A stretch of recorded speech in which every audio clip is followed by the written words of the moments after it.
Sa 6:31 na ho ng umaga, kausapin nga natin ang Pangulo ng United Filipino Consumers and Commuters. Yung binabanggit ho natin kanina tungkol po dito sa sorpresang panguhuling gagawin na raw ho ng LTFRB. Pero bago itong sorpresang ito, noong nakaraang mga araw, after po noong May 15, marami na hong mga jeep ang hindi ho bumiyahe dahil ayaw ng operator na magbayad siya ng 100,000 at magandang kung hindi na-consolidate, wag na ho stranded ng mga pasahero. Nakakaawa lang. Okay na sana palampasin pero parang pangit tingnan. Parang hirap ka na nga sa pagtatrabaho, hirap ka na sa pagbiyahe papunta sa opisina. Magtatrabaho ka, pag uwi mo, hirap ka pa rin. Aabutan ka pa ng ulan dahil marami yung mga lugar ang apektado po nitong tigil pasada o hindi daw pagbiyahe ng mga traditional jeepney. Ginoong RJ Habeliana, Pangulo ng United Filipino Consumers and Commuters, nasa ating linya. Sir RJ, kumusta ka na? Magandang umaga sa iyo. Si Orly Tinida dito sa DCWB. Sir? Magandang umaga, Sir Orly, at sa buong taga-subaybay ng DCWB. Anong inyong observation, anong inyong mga natanggap na mga ulat mula noong May 15 na tumigil na talaga ang tuluyan? Although may ilang mga pumapasada pa rin at hindi pa rin hinuhuli, pero kasunod niyan itong banta na magkakaroon ng surprise ang panguhuli. Paano ho kaya itong mga lugar na maraming mga Sa mga lugar na naapektuhan, ilan lang naman po ito, subalit yung ating mga mananakay o commuters ay tumaas po yung kanilang gastusin sa pamasahe. Isa pa yan, no? Nakita ko nga yung sinamantala ng mga tricycle, yung singin ng tricycle, hataw O nga po, yung iba, imbis 50 pesos, nagiging times 2, 100, 120. Opo. Minsan pagkagabi ay mas matindi pa ho yung mga special treat na tinatawag. Siyempre ang manggagawa o ang tao naman, ang mga mananakay, ay kailangan po talaga ang transportasyon. Pinapakita lang po na itong kaganapan sa usapin ng modernisasyon, sa particular po sa hanay ng jeep dahil yan ang unang tinatamaan. Kahit po yung may mga UVs din, pero mas ang sapul talaga itong mga kapatid nating naghahanap buhay pagdating sa jeepney. Yan po yung unang-unang tinamaan. Pero ang epekto po, ang epekto talaga ay yung mga kawawa nating mga pasahero na kung saan ang jeep ay poor man's vehicle. Ibig sabihin yung hindi maka-afford dun sa mas maayos na mga transportasyon, hindi kaya ng kanilang pamasahe, yan po yung talagang pinangangambahan. At sinasabi nga rin po na itong modernisasyon na ito ay magkakaroon din ng paggalaw sa presyo ng pamasahe. So mukhang kahit ang ating gobyerno ay hindi ho naihanda at talaga yung tunay na impact nito sa publiko dahil kapag tumaso ang pamasahe, nagkakaroon din po ng epekto ito sa inflasyon sa ating ekonomiya. So nadadamay po yung mga ibang mga lokalidad, yung mga ibang komunidad na tinatamaan ito. So tingin ko dapat ma-review talaga, masuri ng matindi ng ating pamahalaan paano ba matutulungan kung naisip nila na nagkaroon na ng final decision, palagay ko magkaroon talaga ng honest to goodness evaluation. Ang basically ang tinatanong lang naman ng UFCC, ano ba ang impact nito sa pamasahe? Dahil nangyayari na po, bagamat hindi maamin ng ating pamahalaan, nangyayari na po na sumisirit o tumataas po ang pamasahe doon sa mga lugar na talagang tinatamaan ng pag-iwas ng hindi paggamit ng tinatawag na jeepney, hindi na nga lang siguro ako magugulat pag nag-react ang Pangulo na pag ako may nakitang stranded, yung sasakyan nyo ang isasakyan nyo niya sa LTFRB o DOTR, gagamitin natin panghakot ng mga stranded na yan. Kasi hindi naman ito bago, paulit-ulit na nung mga nakaraang mga panahon. So, ang ini-expect natin, tansyado na nila kung yung may idea na kung papaano tutugunan yung bilang ng mga pasaherong stranded, identify na nila yan. At kung sakasakaling sisibura talaga tulad nito, mga panguhuli, meron ng ruta at meron ng mga gagamit na mga rutang yan na maapektuhan itong pagpapatupad na ito ng pagbabawal na sa mga unconsolidated jeep na bumiyahe. Opo. Ganito po kasi pag sinabi nating public utility, dapat interest ng publiko ang inuuna. So sa pagpaplano po ng ating gobyerno, yan dapat ang unang sandigan, ang unang pundasyon. Subalit dito sa sinasabi nating modernisasyon ay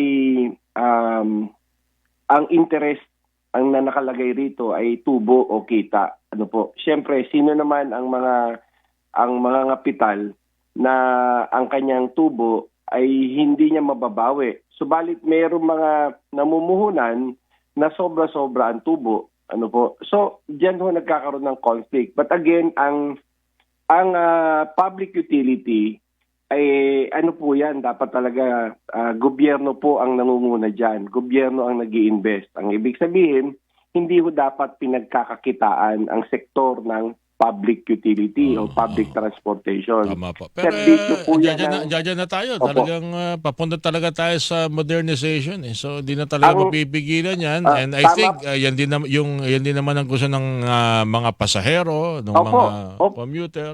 Tama po kayo, no? Pero ang binabanggit natin, dapat holistic po yung modernisasyon ng buong sektor ng transportasyon. Nung isang gabi lamang, nung ako'y dumadaan ng EDSA, dito sa Commonwealth Avenue, no po, laking gulat ko talaga sa nakita ko sa isang bus. Pag tinignan mo, maganda lang yung pintura, pero grabe po ang buga ng usok. Ano po? Bagong pintura, lubang. Opo. At halos natabunan niya po yung lahat ng mga sasakyan nasa likod. Sabi ko, ba't tinahayaan yun?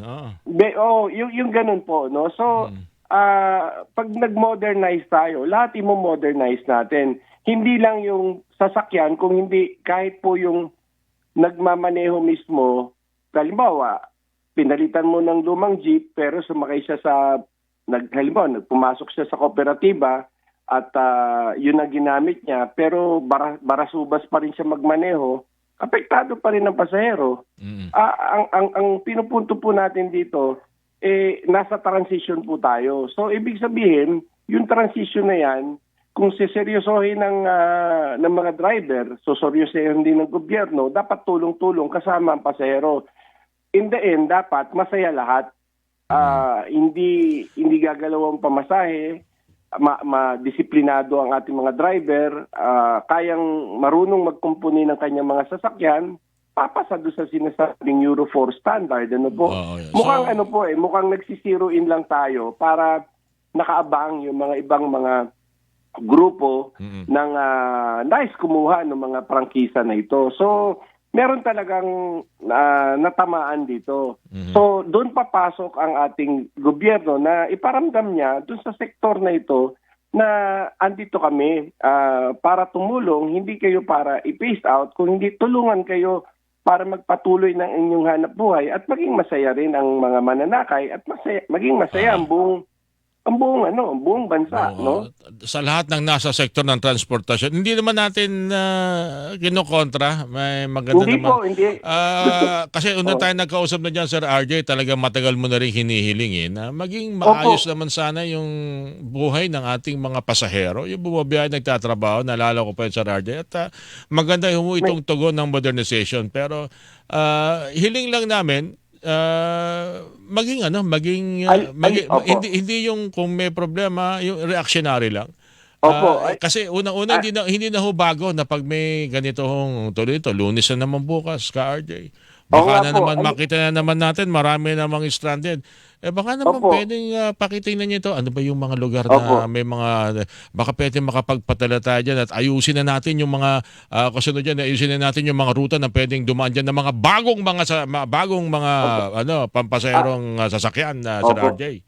Hindi lamang po sasakyan, ang mismong mga paradahan. Oo, oo. Kahit po yung mga secondary routes na sinasabi, yung mga maliliit na mga pasilyong daanan, punong-puno po ng mga private vehicles, yung mga bahay Nakaparada. nila. Yan ay bahagi ng buong modernisasyon. Yun po yung sinasabi po natin na kinakailangan ang plano ng ating gobyerno ay dapat holistic po yung approach para hindi naman maramdaman ng mga traditional jeepney operators natin na parang Naunawaan sinisili ko nyo kami. Naunawaan ko kay Sir RJ. Yung ganun po, hindi no? yung pa-isa-isa lang na ito lang Opo. muna tayo tapos yung isa hindi natin naasikasuhin. Ano? Tapos at the end of the day, Sir Orly, sasabihin nila, hindi, pag nag-modernize naman, nandyan naman mga commuters magpataw lang tayo ng dagdag pamasahe. So, another problem.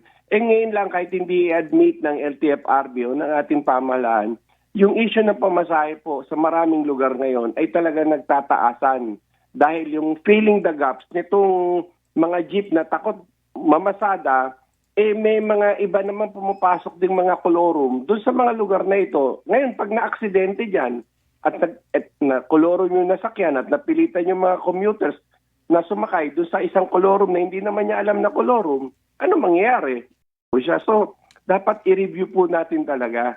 Ngayon, nasa kamay ng presidente yan kung ano ang kanya magiging decision dyan. Pero halimbawa po, doon sa mga merong prangkisa na nawalan, dapat silang priority. Silang priority. Huwag basta-basta ito ibigay. Kasi po yung prangkisa, legal po ito na hawak ng mga operator. Bagamat sinasabi natin, karapatan ng LTFRB na ang prangkisa na yun ay bawiin kung merong violation. Malinaw yun sa tinatakda ng ating mga franchise. Kaya yung usapin na kung sila ay legal pa o hindi. Privilege po yan.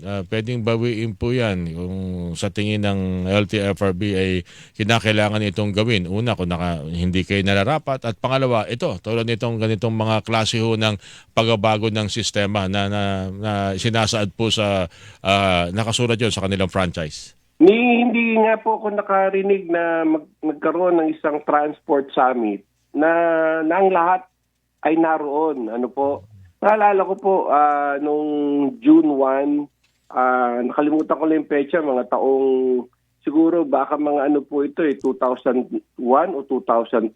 Meron kasi tinatawag na araw ng transportasyon. Pirmado ito ni Pangulong Gloria Macapagal-Arroyo. Baka pwedeng simulan ng Transportation Department, ang pecha ng Hunyo 1, bilang pambansang araw na transportasyon sa pagkilala sa may humahawak ng manibela, humahawak ng sektor ng transportasyon, nagdadala ng mga... Ngayon, pag sinabi nating araw ng transportasyon, ito'y pag-usapan ng lahat ng mga involved, no?